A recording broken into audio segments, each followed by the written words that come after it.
ચલો મિત્ર, આપણે જવાનું છે કૂવામાંથી જમવા માટે. ગામમાંથી નીકળી ગયા છીએ. સંજયભાઈ છે, પછી સાઉન્ડવાળા ભાઈ બેઠા છે, ચેતનભાઈ છે અને પરિણભાઈ મારી બાજુમાં બેઠા છે અને મોહનભાઈ ગાડી ચલાવે છે. જો હે સ્પીડમાં ગાડી રહ્યા છે. અરે ઇકો રહ્યા છે. કોઈ ઇકોની સ્પીડ મજબૂત છે હો મોહનભાઈ તમારે. હા ના ભાઈ, કોઈક વાત અલગ કરે છે ને અમે તો કાકાને પહોંચી ગયા. કાકાની વાત તો અલગ જ છે. અને કાકો મૂડમાં આવ્યા ને પાછા નાસવા આવી ગયા. બળો ઢેસણીઓનું અલગ અલગ છે.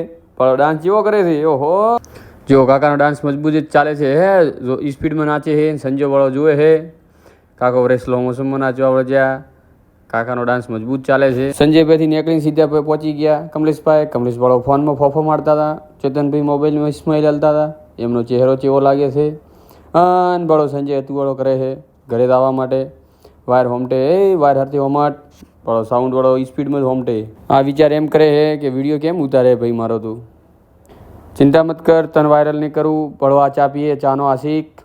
જો ટોટીઓ ભગાઈ ગયો છે અને બળો પગનું ફ્રેક્ચર થઈ ગયું એ. ચા પીએ તોય કુલરે બેઠો બેઠો ચાનો આશિક. પરિણભાઈ સમાચાર લેવા આવી ગયા. સંજય પાછો સ્પીડમાં બળો વાયર હોમટવા આવડ્યો. સંજયને તું વળે નાસ્તાની જો ફટાફટ હોમટે નાસ્તે પહોંચી ગયો. નાસ્તો કરે છે. ડુંગળી સેબ ભજીયા હો ખાય કોઈ ખબર નહીં એ. જો સંજય ચેતન બહુ મોટી મોટી હમણાં વાત ફેંકવાનું ચાલુ જ કર્યું છે. જો બળો વાતનો વજન બે હવે. અને અમે પહોંચી ગયા ફાટકે. ચિંતા મત કરો, ફાટક કપાવવાની જ્યાં અમારે વચ્ચે ફાટક આવી ગયું એટલે ઊભા રહીએ છીએ. તમે ટેન્શન